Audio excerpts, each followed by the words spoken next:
Hello viewers, welcome at Sanai cafe. मैं doctor Sudhir Shrivastava, cataract and refractive surgeon, Sanai hospital Lucknow से। क्या अभी भी लोगों को शंका है कि कौन सी टेक्निक कैटरेक्ट सर्जरी के लिए बेस्ट होती है? मुझे लगता था कि शायद ही लोगों को अब चीज़ में क्लैरिटी आ चुकी होगी कि कौन सी टेक्निक से आजकल हम लोग मोतियाबिंद का ऑपरेशन करते हैं।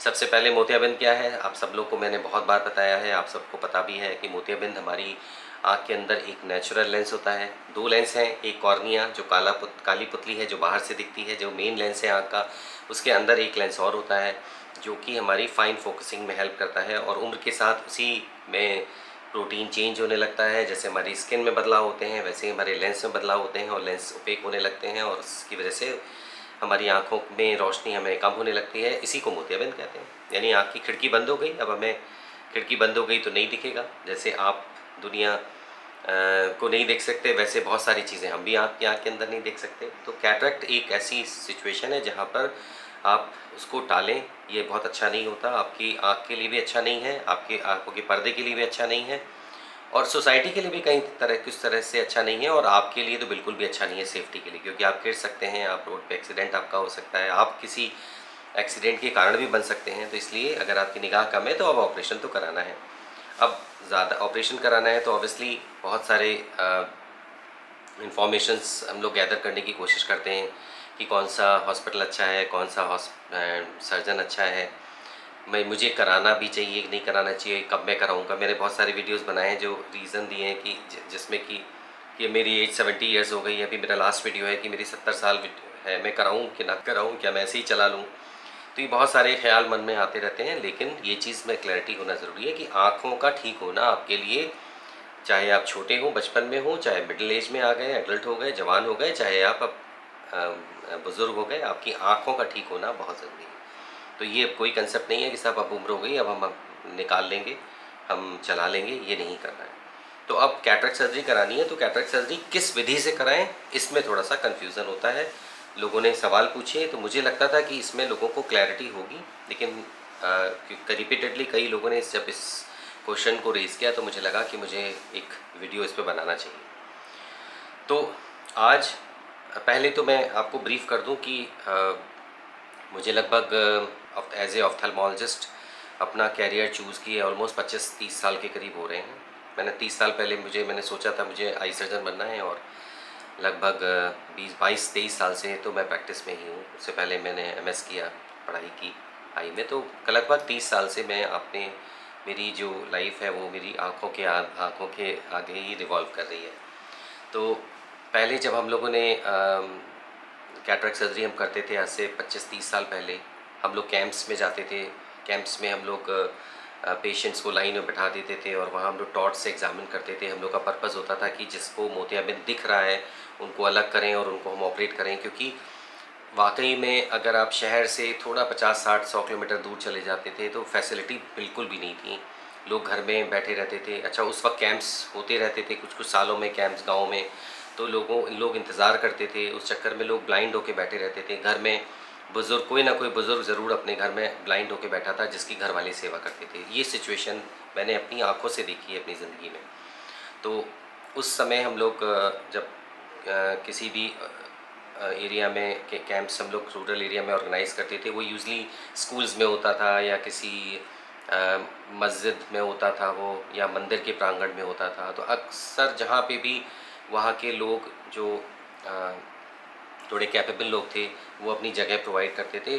तो वहाँ पे हम लोग जाके एक ओटी सेटअप क्रिएट किया जाता था वहाँ क्लीनिंग कराने के बाद, और हम लोग ओपीडी करते थे, उसमें से पेशेंट सेलेक्ट करते थे और फिर वो सर्जरीज़ की जाती थी। उन सर्जरी में हम लोग को लेंस लगा के वो लूप लगा के, लूप कहते थे उसको पहले, उससे सर्जरी करते थे और आँखों में एक चीरा लगा के मोतियाबिंद को हम लोग ठंडी सिकाई से यानी क्रायो से इसको फ्रीज़ करके और मोतियाबिंद निकाल देते थे और हम लोग टाँके 3 लगा के छोड़ दिया करते थे।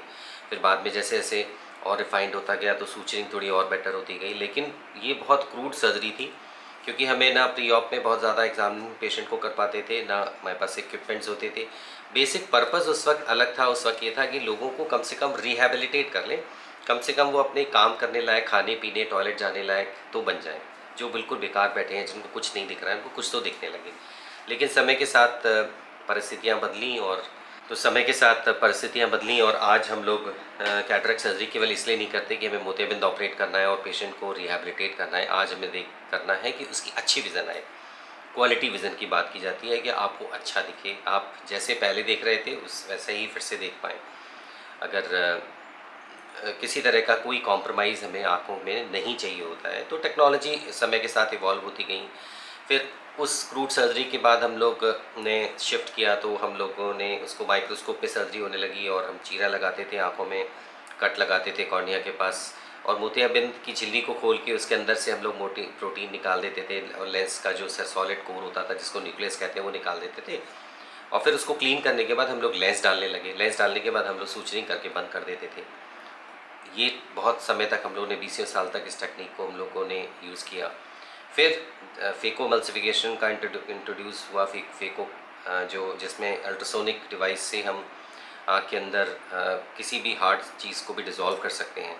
ये 1971 में कंसेप्ट आया था सर कलमन का। वो एक बार वो अपना दांत साफ़ कराने गए थे तो उनको समझ में आया कि जब दांतों में इतने हार्ड डिपॉजिट्स हो जाते हैं, कैलस हो जाते हैं, अगर वो रिमूव किए जा सकते हैं तो आँख के अंदर का लेंस को क्यों नहीं गलाया जा सकता है।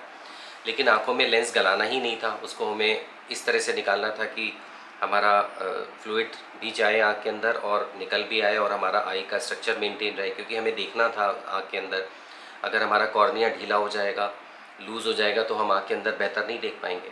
तो इसलिए एक कंट्रोल्ड फ्लूइड सिस्टम के अंदर कैटरेक्ट सर्जरी की जाती है। तो वो सोफिस्टिकेशंस डेवलप होने में 10 साल 20 साल लगे। मुझे खुद याद है जब मैंने अपनी प्रैक्टिस में 9 अप्रॉक्सीमेटली 2000 मैंने जब फर्स्ट मशीन परचेज़ की थी तो वो क्रूड्स मशीन्स हुआ करती थी, वो थर्ड जनरेशन से इक्विपमेंट्स थे। उसमें हमें बहुत चैलेंजेस आते थे, जो बहुत हार्ड कैटरेक्ट्स होता था। लोग तो उस वक्त डिले भी करते थे कैटरेक्ट सर्जरी में। तो हार्ड कैटरेक्ट सर्जरी में कैटरेक्ट को डिज़ोल्व करना, निकालने में काफ़ी हीट जनरेट होती थी और कट का साइज़ भी बड़ा होता था। लेकिन टाइम के साथ वो इवॉल्व होते होते आज कैट फेको सर्जरी बहुत एडवांस स्टेज में आ गई। आज हम लोग 2 मिलीमीटर से या सब 2 मिलीमीटर या अप्रॉक्सीमेटली 2.2 मिलीमीटर कट से मेनली हम लोग आजकल सर्जरी करते हैं। क्योंकि लेंसेज डालने के लिए तो आपको स्पेस चाहिए। तो जब तक लेंसेज हमारे 2.2 धीमे धीमे साइज़ कम होता गया तो हमारी सर्जिकल कैपेसिटी भी धीमे धीमे, जो इंसिजन साइज़ भी धीमे धीमे कम होता गया। तो आज हम लोग इसको माइक्रो इंसिजन फेको सर्जरी कहते हैं, यानी MICS, micro incision cataract surgery. तो आज सबसे एडवांस सर्जरी MICS है। दिमाग में सब लोग अपनी क्लैरिटी रख लें, इसके अलावा अभी कोई भी दुनिया में टेक्निक नहीं है। अब ये एक फेको टेक्निक है, आप उसको लेज़र सर्जरी कहिए चाहे आप कुछ भी कहिए। हाँ, लेज़र फेमटोसेकेंड लेज़र कैटरेक्ट सर्जरी में ज़रूर यूज़ होता है। मैंने खुद हज़ारों केसेस किए हैं जिसमें मैं फेको करने से पहले फेमटोसेकेंड लेज़र से कट्स हम लोग बनाते थे। हम लोग कैप्सूल में ओपनिंग बनाते थे और कुछ हद तक न्यूक्लियस को डिज़ोल्व कर लेते थे और उससे हमारी कैटरेक्ट सर्जरी हार्ड केसेस में खासकर, या बहुत मैच्योर कैटरेक्ट है वहाँ पे कैप्सूल ओपनिंग बनाने में थोड़ा प्रेसिजन ज़्यादा हो जाता था, सर्कुलर ओपनिंग ज़्यादा होती थी। तो जो अगर हमें प्रीमियम लेंस इम्प्लांट करना है तो हमारा सेंट्रेशन लेंस का बेटर हो, ये ज़्यादा बेटर होता था। लेकिन उसका बहुत एडवांटेज नहीं था। जिस कॉस्ट में हमें पेशेंट से, हम कंज्यूमेबल कॉस्ट की वजह से जो पेशेंट से हम चार्ज करते थे उतना हमें एडवांटेज नहीं मिलता था। जितना वो हम फेको फेमटोसेकेंड यूज़ करते हैं उतने में हम अच्छी सर्जरी भी कर सकते हैं अच्छे लेंस के साथ में। तो धीमे धीमे टाइम के साथ में बहुत सारी स्टडीज़ आई, उन्होंने ये उसमें प्रूव किया कि फेमटोसेकेंड का कोई बहुत रियल एडवांटेज नहीं है। तो ग्रेजुअली धीमे धीमे वो एक टेक्नोलॉजी वैनिश होने लगी। अब आजकल कुछ सेंटर्स में अभी भी लोग करते हैं, लेकिन उसका कोई बहुत रियल एडवांटेज नहीं है। जो करने वाला है उसको भी पता है। तो आज जो कैटरेक्ट सर्जरी है वो MICS यानी माइक्रो इंसिजन कैटरेक्ट सर्जरी, इसको हम लोग माइक्रो फेको भी कहते हैं। इसमें कट का साइज़ 2.2 मिलीमीटर होता है और हम आँख के अंदर कैटरेक्ट को डिज़ोल्व करके एस्पिरेट कर लेते हैं सेफली। और लेंसेज हम लोग आजकल जो भी अवेलेबल हैं उन हम लोग की कंपनी से हमेशा डिमांड थी कि 2.2 से ही लेंस हम इम्प्लांट कर पाएँ। तो आजकल ज़्यादातर कंपनीज़ के जो सिस्टम्स हैं, कार्ट्रिजेज सिस्टम है, इंजेक्टर सिस्टम्स हैं, वो 2.2 कंपैटिबल होते हैं। तो आज अनडाउटली MICS यानी माइक्रोफेको सुप्रीम टेक्निक है। फेमटो असिस्टेड अगर हम सर्जरी कर रहे हैं तो भी MICS ही है वो।